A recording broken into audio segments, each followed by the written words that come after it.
네, 안녕하십니까. 강남대학교 공공인재학과의 최유진입니다.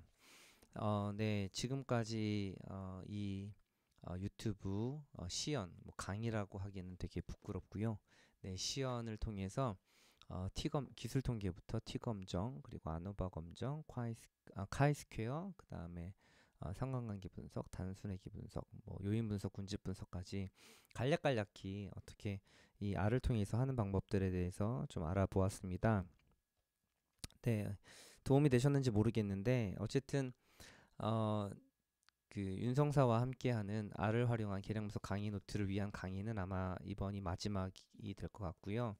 물론 뒤에 또 다른 교재가 나오게 될지 아닐지는 제가 뭐 지금 장담할 수 있는 상황은 아닌데 어, 뭐 영상 강의가 여기서 끝나지는 않을 것 같습니다. 제가 또 강의를 했나요? 예, 부끄럽고요. 시연, 네, 영상 시연이 여기서 끝날 것 같지는 않고요. 뒤에 포화송 리그레션이나 그 다음에 어, 그 로지스틱 리그레션이나 멀타이노미얼 로지스틱 리그레션이나 아니면 뭐 올더 리그레션이나 패널 분석 그 다음에 뭐 조금 더 나가면 공간회귀 분석까지 아마 가능할지 모르겠는데 R을 활용해서 네, 간단하고 쉽게 한번 시연해보고 네, 죄송합니다. 그 해석을 해보는 그런 시간을 좀 갖도록 할 것입니다. 어쨌든 좀 그 전에 1차적으로는 다중회귀 분석까지 아마 학부 수준이나 아니면 이제 막 석사로서 공부에 발을 드시는 분들, 특별히 R을 처음으로 접해보시는 분들한테는 나름 도움이 되지 않았을까라는 자화자찬을 하면서 네, 다중회귀 분석 마지막 시간 시작하도록 할게요.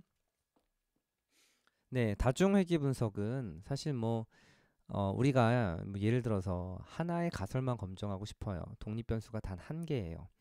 그러면 사실 단순회귀 분석을 쓰면 되잖아요. 그럼에도 불구하고 연구자들은 다중회귀 분석을 활용해요. 왜 그러냐면 특별히 사회과학을 예를 들어 보면 너무 다양하잖아요. 그러니까 종속 변수에 미치는 영향 요인이 굉장히 많단 말이에요. 예를 들어서 어, 우리가 대학생들은 왜 행복한가? 어떠한 요인 때문에 행복한가를 연구를 한다고 치고 그 중에 저는 경제 관련 변수 하나만 관심이 있어요. 그러면 하나만 해도 우리가 연구를 할 수 있어요. 근데 예를 들어서 우리가 지난 시간 했던 어, 조- 결정 계수가 0.1이 나왔다고 쳐요. 그러면 0.1도 0.01이 나왔다고 쳐요. 그러면 돈이 대학생들의 행복의 1%를 설명하고 있는 거거든요.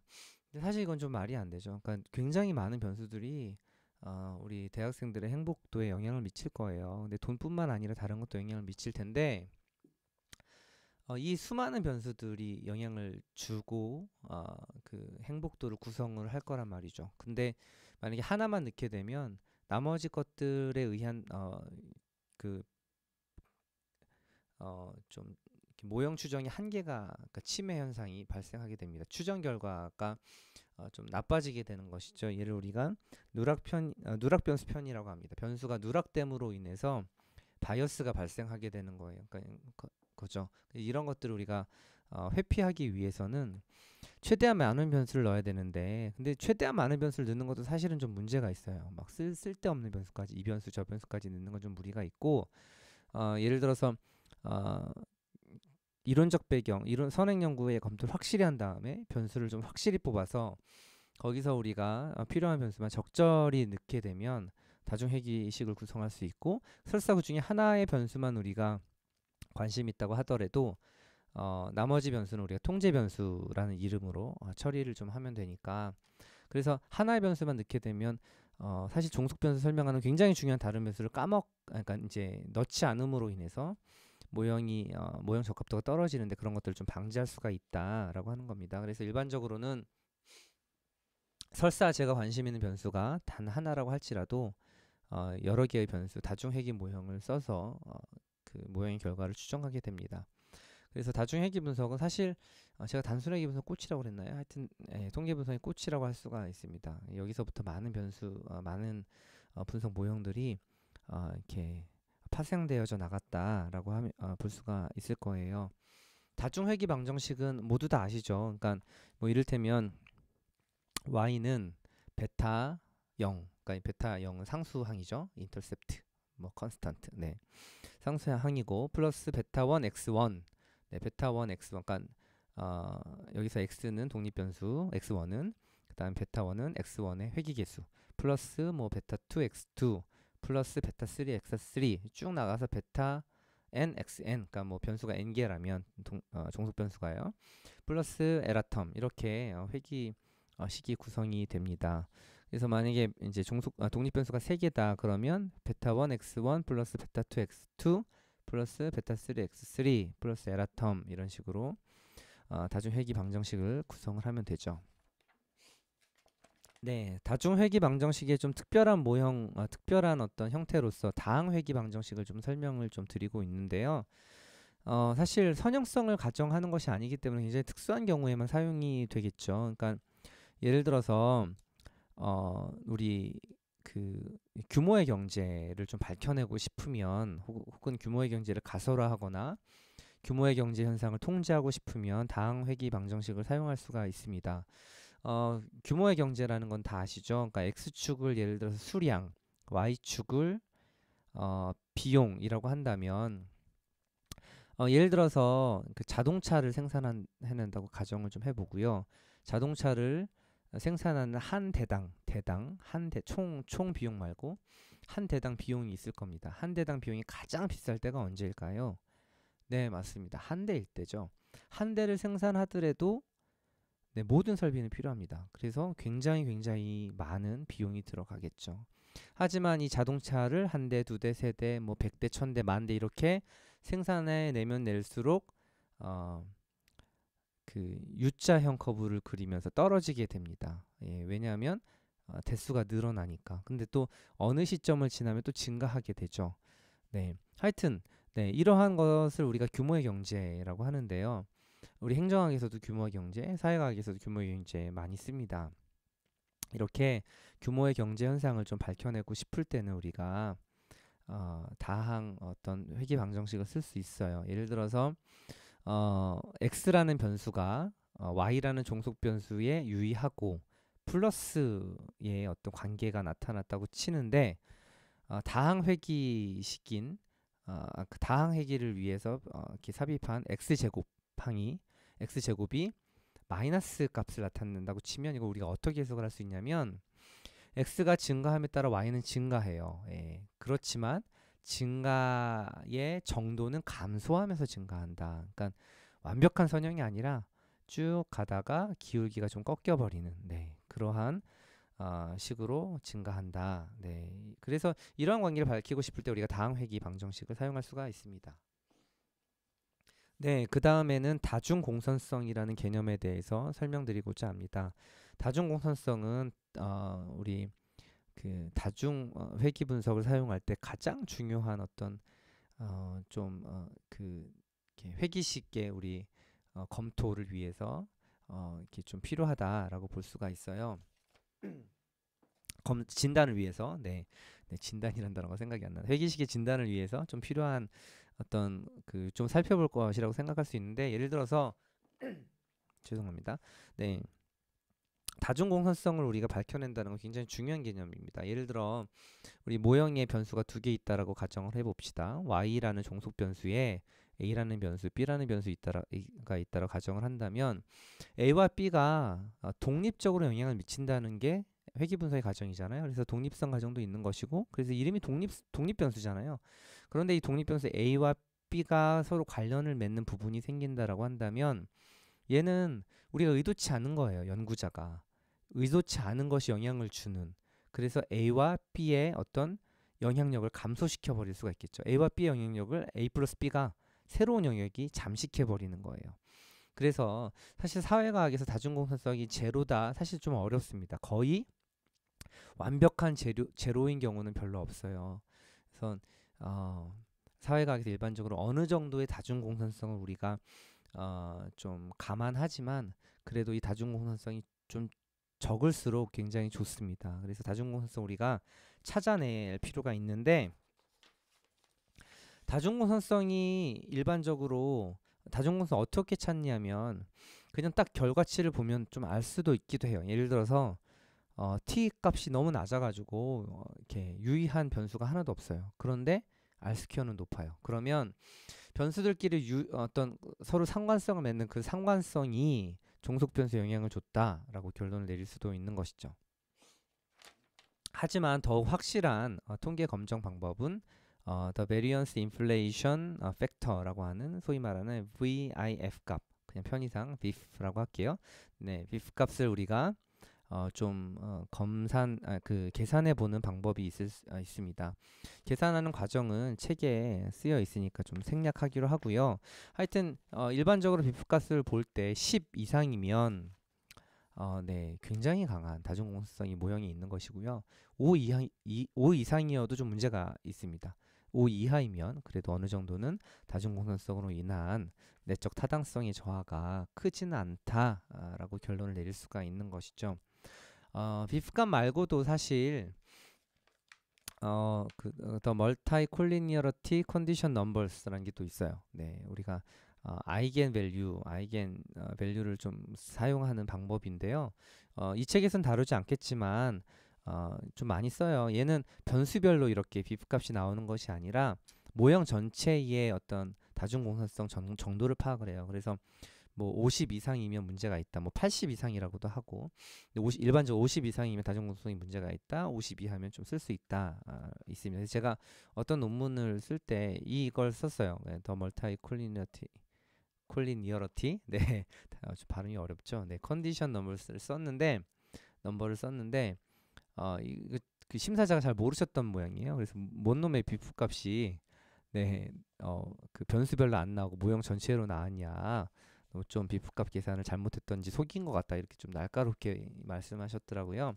그런 건 아니고 네, 또 다른 방법이 존재한다 정도로만 우리가 좀 알아두면 될 것 같다는 생각이 듭니다.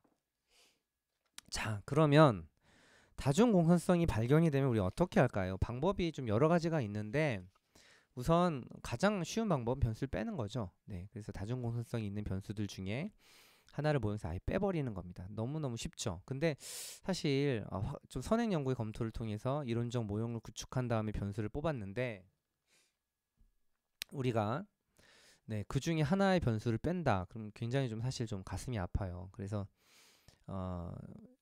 좀 그렇기보다는 우리가 이제 그 변수를 좀 여러 개 나눠 가지고 이제 다중공통성이 높은 상관성이 높은 변수들끼리는 이렇게 다른 모형에 배치함으로써 좀 회기식의 추정 결과를 좀 비교해보는 그런 방법, 모델 스페시피케이션이라고 하는데요. 그렇게 할 수도 있고요.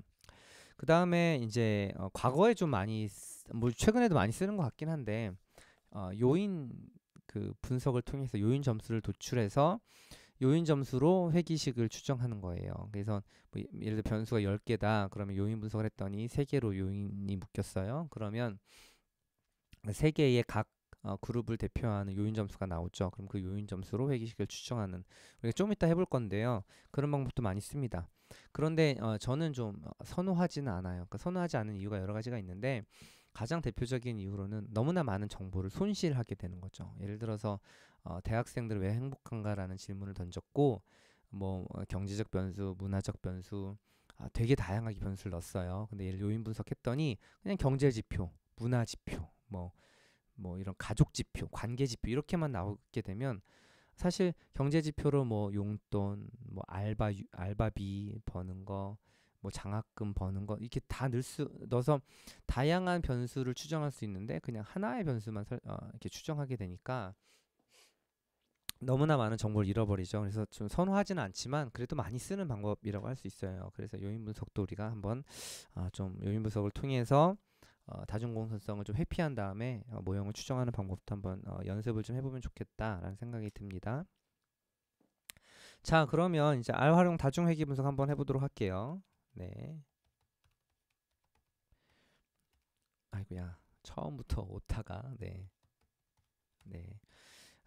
그 다음에 제가 이제 아마도 리그레션이라는 그 파일로 넣은 것 같아요. 이 데이터 9로 저장을 할까요? read xlsx 리그레션 xlsx 됐죠? 1. 네, 나왔습니다. 어태치 해야죠. 네, 어태치 my data 9 한 다음에 좀 이렇게 클릭을 하면 우리 볼 수 있죠? 보면 더미 변수는 C와 9를 나눠주는 거고요. C는 1, 9는 0입니다. 그 다음에 birth rate은 합계 출산율이 되겠고요. 종속 변수로 계속 사용하도록 하겠습니다. 그 다음에 cultural center는 문화 기반 시설수, 인구로 좀 나눠준 거고요. social welfare는 사회복지 시설수, active firms는 사업체 수, 그 다음에 팝은 인구 수인데요. 얘는 이제 규모의 경제, 우리 다항 회귀 분석할 때 좀 하도록 하겠습니다. 그다음 얼반 파크는 면적으로 되어 있는 전체 면적으로 좀 나눠준 것 같아요. 공원. 그 다음에 닥털스는 의료기관 종사자 수. 그 다음에 TRI는 폐수 배출 없어. 그냥 제가 탁시 릴리즈 인벤토리라고 하는 약자로 좀 넣었고요. 킹더가르텐은 유치원입니다. 네, 이렇게 변수를 이렇게 넣었어요. 그래서 변수를 한 다음에 항상 우리는 네, 이름을 좀 하면 좋죠. 네. 자, 이제 여기서 다중 회기식을 추정하도록 하겠습니다. 첫 번째 리그로 저장을 하고 리니얼 모델 우리 다 알죠? 이제 종속 변수가 앞에 나오면 됩니다. 일단 뭐 다 변수 넣어보도록 하겠습니다. 다 넣도록 할게요. 컬처럴 센터 플러스 소셜 월페어 플러스 액티브 펌스 팝은 좀 안 넣도록 하겠습니다. 이거는 나중에 우리 다항 회귀 분석 때문에 한 거니까요. 얼반 팝, 그 다음에 닥터슨, 아이고야 죄송합니다. 네, 제가 잘못 눌렀어요. 플러스 그 다음에 TRIs 플러스 킹덜 갈튼 플러스 더미도 있죠. 네, 그 다음에 데이터는 마이 데이터 9가 되게 아이고 네. 좀 컨디션이 안 좋나? 네. 맨 마지막에 네. 네, 됐습니다. 이제 서머리. 사실은 연구실에서 마이크랑 뭐 오디오 인터페이스 이런 거 놓고 좀 조그만 믹서 하나 놓고 이렇게 녹음을 하고 있는데 밖에서 좀 소란스러워가지고 당황을 좀 했네요. 소리 들어올까봐. 네, 이렇게 해보면 네, 보도록 하겠습니다. 일단 상수는 유의한데 이제 문제는 이제 소셜 월페어 유의하고요. 그다음에 액티브 펌 유의하고 그다음에 폐수 배출 없어 유의합니다. 사실 사회과학적으로 보면 좀 이해하기 힘든 결론이 도출됐지만 그렇게 지금 출산율이 우리나라 되게 지금 너무 문제다라고 얘기하잖아요. 그래서 출산율을 추정하는 것이 좀 어려운 것 같기도 하고요. 아니면 이게 좀 이제 시간대로 구성한 어떤 패널 분석이 아니라 딱 한 번만 본 횡단면 분석이기 때문에 나타난 문제일 수도 있는데 결론은 좀 특이합니다. 네. 사회복지시설이 많은 곳일수록 사회복지시설이 많을수록 합계 출산율은 적어요. 그 다음에 그 사업체가 많을수록 또 적어요. 좀 정말 의외죠. 그 다음에 이제 얘는 폐수 배출업소도 많을수록 적습니다. 얘도 좀 의외입니다. 어쨌든 다 의외긴 한데 연습이잖아요. 네, 연구에서 이렇게 나오면 참 문제가 있는 거죠. 근데 어쨌든 이렇게 됐고요. 우리가 조정 개수는 한 10% 정도 설명하는 것을 볼 수가 있고 그 다음에 모형은 그래도 적합하다라고 판단을 좀 내릴 수가 있습니다. 그런데 네, 이게 컬처럴 센터랑 얼반 파크는 너무 유의하지가 않잖아요. 그냥 좀 빼보겠습니다. 네, 뺀 것을 리그 1이라고 하고요. LM 벌스 레이튼 네, 처음에 컬처럴 센터 빼기로 했죠. 소셜 네, 플러스 액티브 네, 플러스 얼반 플러스 닥터스 플러스 네, TRI 플러스 유치원 네, 그 다음에 더미 하고 데이터는 마이 데이터 9 이렇게 하도록 할게요. 서머리 리그 1 하면 결과가 도출됐는데 네. 네, 죄송합니다. 월반팍을 넣었네요. 계속 네, 우리 책에는 안 넣었기 때문에 동일하게 좀 빼도록 하겠습니다. 계속 실수를 합니다. 네, 월반팍도 네, 빼고 다시 서머리 리그 1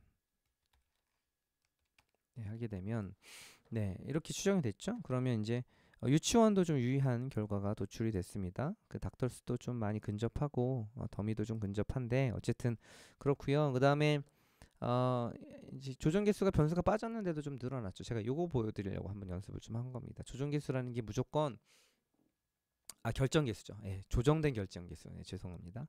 네, 결정 계수라고 하는 것이 무조건 올라가는 것은 아니다라는 거예요. 그래서 관련 없는 변수가 너무 많이 포함되어 있으면 오히려 모형 적합도가 떨어질 수가 있습니다. F 값도 좀 높아졌죠. 변수가 줄어들었음에도 불구하고 회귀 계수의 설명량은 좀 높아졌다. 모형이 좀 적합해졌다라고 우리가 좀 판단을 할 수가 있어요. 네, 이제 여기까지 우리가 이제 기본적인 이제 다중 회귀 분석 추정을 좀 해봤습니다. 근데 여기서 끝나면 또 이제 좀 네, 더 이제 모형 적합도 이제 회귀 진단을 좀 해볼 차례인데 일단 이제 정규성 검정을 좀 해보도록 하겠습니다. 네, 정규성 검정을 그 이제 리그 1으로 할게요. 네, 리그 1이 그래도 좀 변수 빼고 좀 괜찮은 모형이라고 볼 수가 있으니까 하게 되면 P값이 굉장히 낮습니다. 이렇게 낮은 것은 정규성 검정이 있어서 좀 문제가 있다라고 볼 수가 있어요. 그래서 이럴 때 이제 그 로그 리니어 모형, 그 더블 로그 모형을 좀 했었잖아요. 그래서 이번에도 좀 더블 로그 모형을 좀 그 리그 2로 한번 해보도록 할게요. LM은 좀 이제 지금부터 좀 네, 로그 거느라고 힘든데 네, 걸어야죠 그래도. 그래서 이제 뭐 저 같은 경우에 그냥 x, y, x 그 a, b, c, d 변수 이렇게 이름을 바꿔가지고 하기도 하고요. 뭐 그런데 또 그럼 또 나중에 헷갈려요. 어쨌든 네, 네 됐죠.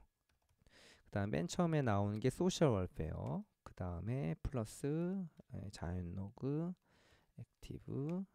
그다음에 플러스 또 로그.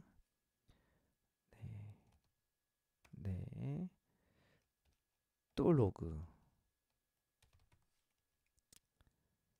그 다음에 마지막으로 로그. 예, 유치원입니다. 네, 됐죠? 그 다음이 아마 더미 변수일 거예요.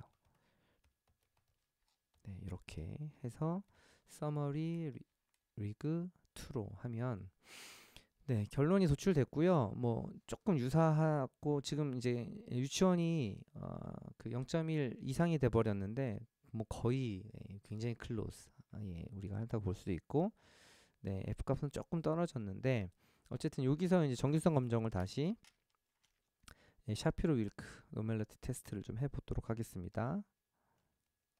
네, 그다음에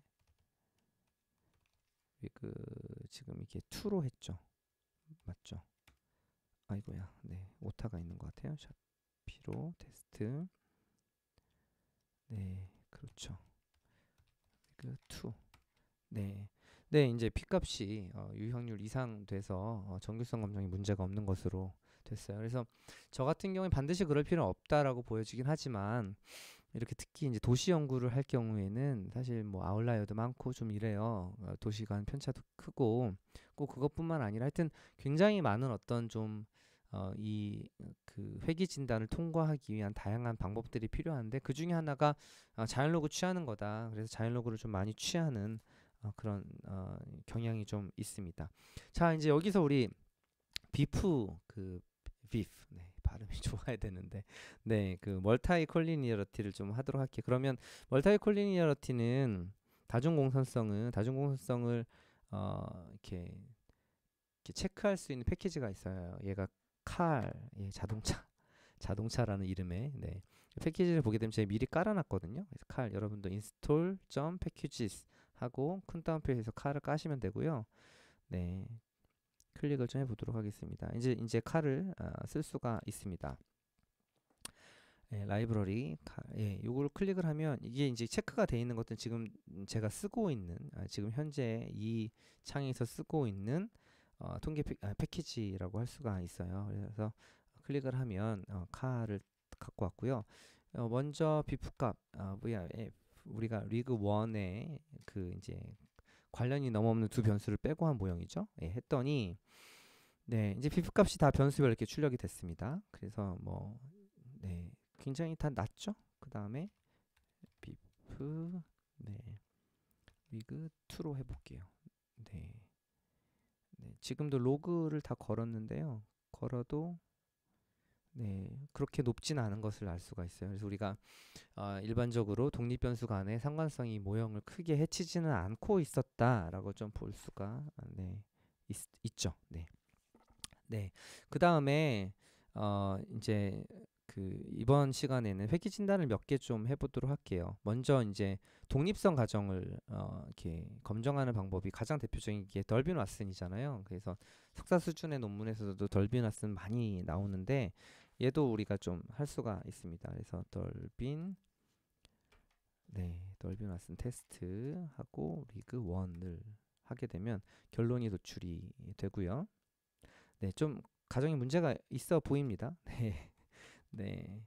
어, 연습이니까 좀 이해해 주시고 실제로 연구에서는 좀 통과되도록 다양한 조치를 좀 취할 필요가 있는데 네, 그런 것들은 좀 이렇게 좀 박사 과정이나 이런 시간을 통해서 좀 알아봤으면 좋겠습니다.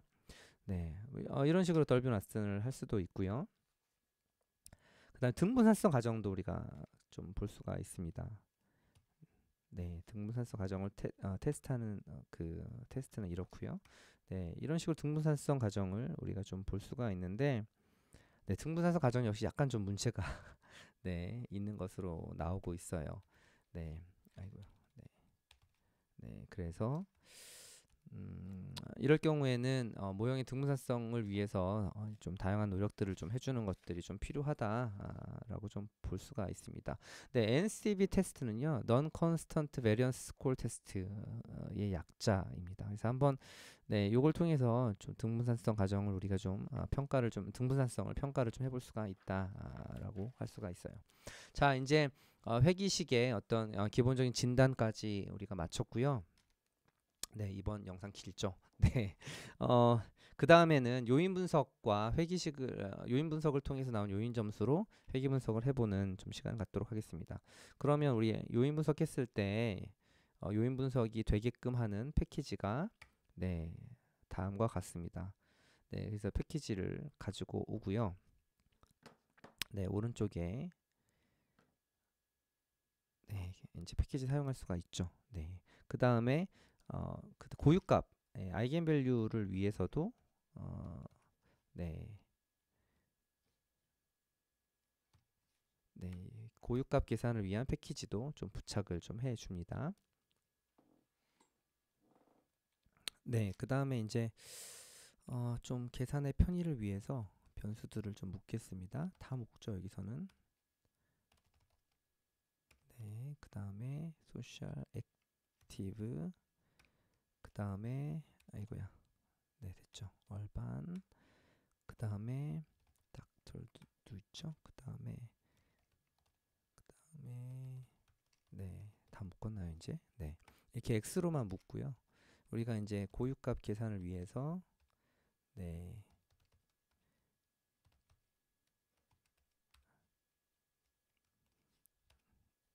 네, 우리 요인 분석할 때 했던 방식 그대로 썼습니다. 이제 아이겐 벡터가 나왔고 1 이상인 게 네, 1 이상인 게 사실 두 개인데요. 근데 얘도 지금 1에 굉장히 근접하기 때문에 3개까지 우리 할 수 있다라고 좀 가정해 주십시다. 그래서 요인 분석을 PCA로 저장을 좀 해볼게요. 프린서 8, 그죠? 그 다음에 x를 하는 거죠. 변수를 다. 벡터는 이제 3개가 나오게 되겠고요.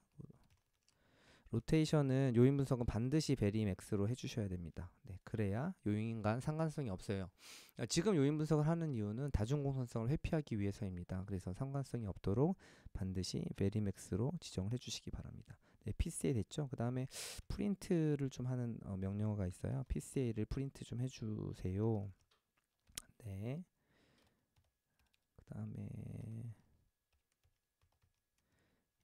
네, 이런 식으로 하게 되면 이제 요인 분석의 결과가 도출이 되었음을 우리가 알 수가 있습니다. 네, 이 결론을 좀 보게 되면요. 그 유치원과 컬처럴 센터, 그 다음에 액티브 펌까지 하나의 요인, 첫 번째 요인이고요. 그 다음에 이건 좀 역으로 묶였는데 도시공헌과 TRI, 그 다음에 소셜 월페어까지가 하나고, 그 다음에 세 번째 마지막 요인으로 이제 닥터스가 이렇게 이제 묶여 있는 것을 우리가 알 수가 있습니다. 이렇게 3개로 좀 유형화가 됐어요. 네, 그래서 이제 얘네들을 우리가 네, 네, 이제 얘네들을 우리가 그 이제 점수를 저장을 한다. 요인 점수를 저장을 한 다음에 얘를 이제 그 회귀 분석에서 사용해 보도록 하겠습니다.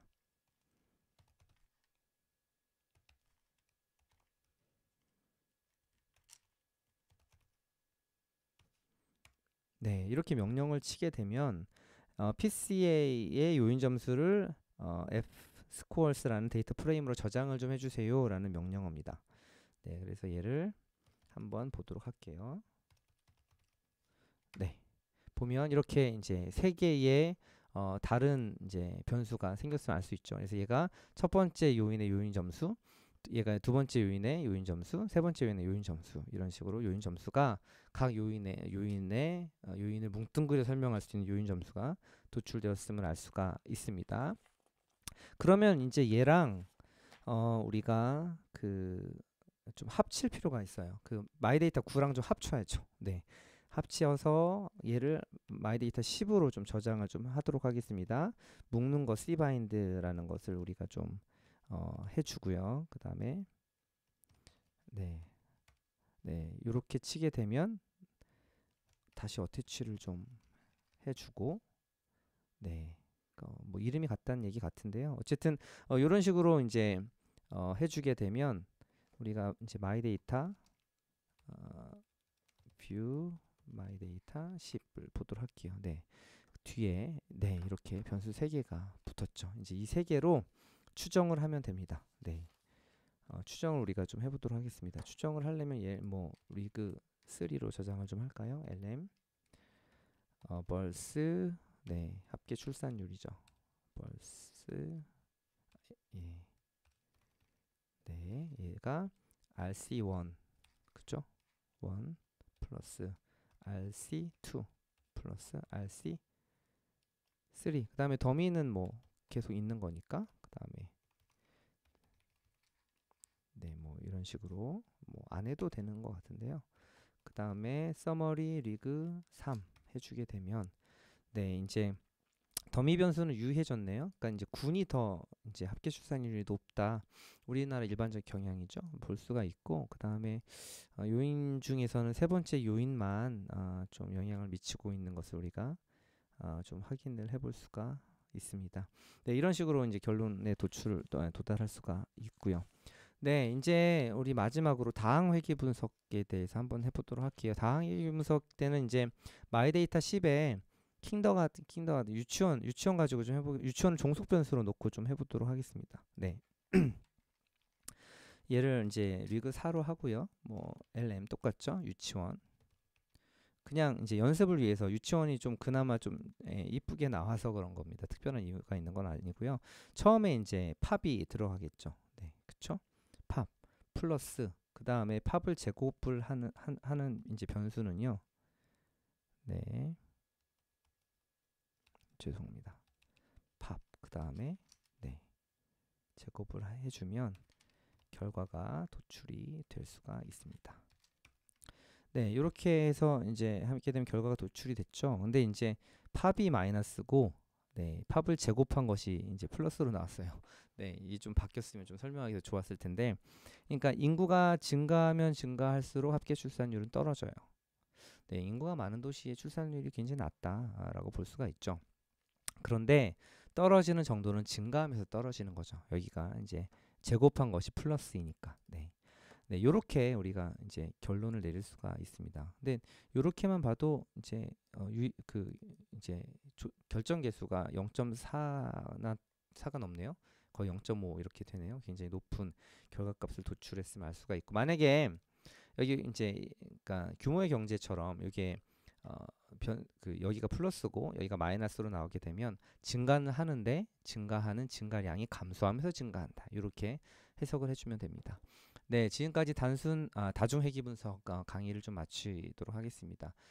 계속 말씀드리지만 뭐 통계학 강의를 하는 시간은 아니고 우리 기본적으로 그 계량 분석 논 시간에 많이 다뤄지는 분석 기법들을 아래에서 어떻게 하면 좀 쉽게 할 수 있는지를 좀 배워보는 시간을 좀 가졌어요. 그래서 빨리 넘어간 것도 있고 뭐 이제 같이 하다 보니까 버벅거리는 것들도 있고 할 텐데 그런 것들은 또 조금만 찾아보시고 제 책이나 제 영상을 한 번 더 보시거나 그러시면 쉽게 이렇게 좀, 좀 해석을 하실 수 있고 응용하실 수 있고 그렇다고 보여집니다.